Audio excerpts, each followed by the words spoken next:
I have a dog, and it's my first dog, and I love my dog. But this lady, I went to the park, she shamed me. I got it from a breeder, and I didn't know this was a problem. Oh, she's like, well, mine's a rescue. Do you see Todd and its only leg? I'm like, yeah, it looks like a kebab.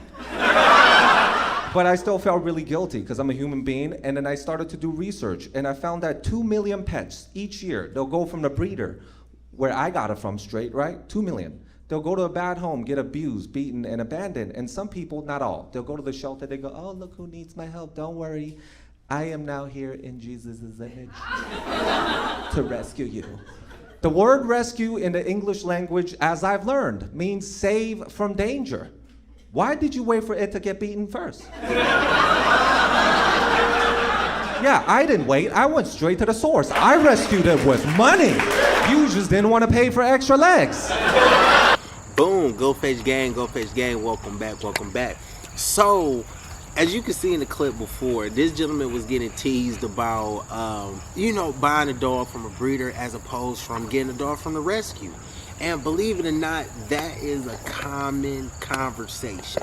From when people buy dogs and from breeders. There's a lot of people that just simply don't like my occupation because they personally think that I single-handedly contribute to this massive number that's going to a rescue. And personally, I don't think that that's the case for me, So, in this video, I want to talk to y'all about the pros and cons of getting a dog from a rescue and the pros and cons of getting a dog from a breeder. Let's just get straight to it. So, the biggest pro of getting a dog from a rescue is simply you saving a dog's life. We could be frank with it. If a dog is in the pound for too long, they eventually get euthanized. And dogs are in the pound for various reasons. Sometimes the owner don't want them. Sometimes the owner may have passed on. There's a variety of reasons. Sometimes the dog just escaped and got caught and the owner could never find the dog. So there's so many reasons as to why a dog may be in a rescue. So, it's not just strictly on the breeders, But the biggest pro is you simply saving a dog's life and you're helping take away from that massive numbers of dogs that's going into the pound, I think that's just the massive pro. You also get a companion. Sometimes these dogs be good dogs. Sometimes it just be kind of a luck of the draw, The biggest con, if you ask me, and I've personally received dogs from other people, not the pound, but other people, the biggest con is you simply don't know what you're about to get. You don't know if this dog is crazy, that's why he's in the pound. You don't know if this dog got people issues as far as the dog lashing out on people. You don't know the temperament of this dog, so it's really kind of like the luck of the draw. What you chewing on, girl? It's really just kind of like the luck of the draw. And honestly, I personally don't want to take those chances, So I've had 2 dogs growing up given to me. And both of those dogs, we don't know how those dogs' lives ended because they was just simply too much for us, Now, the first dog was actually pretty crazy. He was a Yorkie named Scrappy, and Scrappy, he was too cool to us, but when it came to other people, he didn't like other people, so he often snap at them. He'll bark at everything. He'll pee anywhere. But by the time we got Scrappy, he was already like 4 or 5 years old, so he's already stuck in his ways. So it was either we break or he break.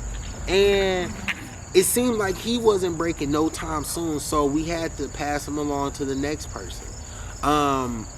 Another dog I had was Diogi. Now, Diogi wasn't that bad. The only issue with Diogi was that he didn't, he just wasn't our type of dog. We took care of him for years, but as soon as I went off to college, it wasn't up to me. Neither one of the dog's options to pass him on was not up to me. But once I went on to college, my mom got rid of him.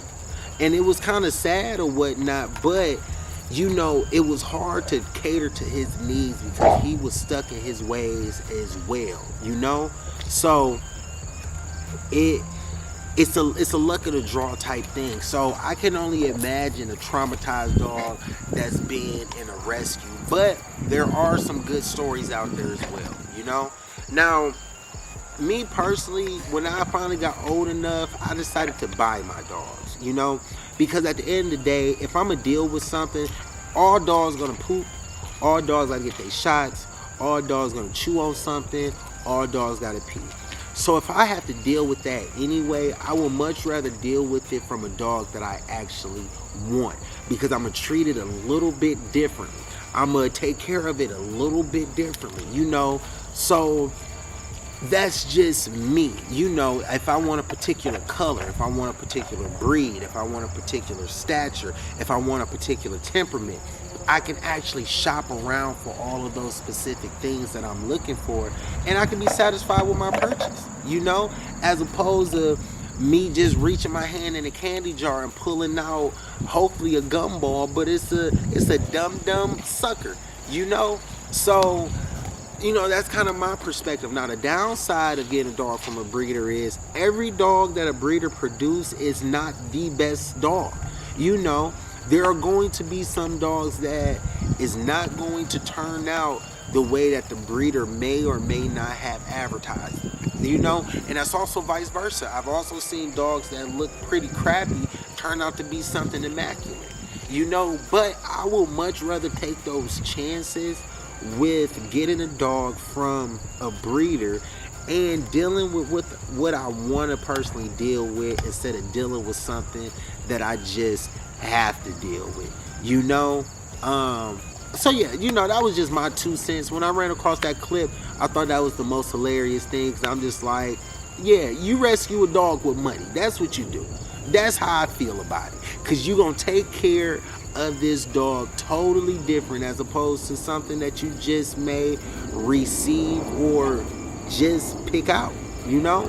So with that being said, y'all, make sure y'all like, subscribe, hit the notification, drop a comment. I don't even care what you're saying in the comments, just say something. I'm gonna respond back. You talk feisty, I'm gonna get spicy, you know. But if you talk nice, I'm gonna stay nice, and we can just talk about beautiful dog things, you know. I wish one of my puppies was by me. Let's see if I can get. Oh God, here go Beans. No, Beans, no. Stay where you at. Okay, we got a winner. We got a winner. Move, Dallas. It's not your day, girl. Look at her. This is one of the girls I'm thinking about keeping. Beautiful 11-week pup. Little micro exotic bully. Little micro exotic bully. You know. Ooh, y'all, look. I want to show y'all this one right here. This one right here. As y'all may or may not know, I change up the names of these dogs all the time. His name should be Hulk right here, because this boy is, he's going to be stocky and cocky. Now, one thing about the other dogs that I have, they are pretty, they're pretty chunky. You know, they some chunky monkeys, but this one right here, he's so lean. You know, when he stand up, you can just see his bicep and tricep. So, ladies and gentlemen, he is available. I will make sure to plug in some pics of him right after this video, and we will make sure we get him to a good home. You know, at the end of the day, that's what I care about. Just making sure these dogs go to a good home, whether it's a family home, whether it's a old school veteran that just want a companion, you know. So let's get him into a good home. I will plug in some pictures just so y'all can see his stature and just see how really cute he is, because this boy's a cutie, and his tongue stick out all the time. Is it out now? No, it ain't out now. All right, chunk, beat it. But with that being said, Go Fetch Gang, y'all be safe, and I'll talk to y'all in a little bit. Peace.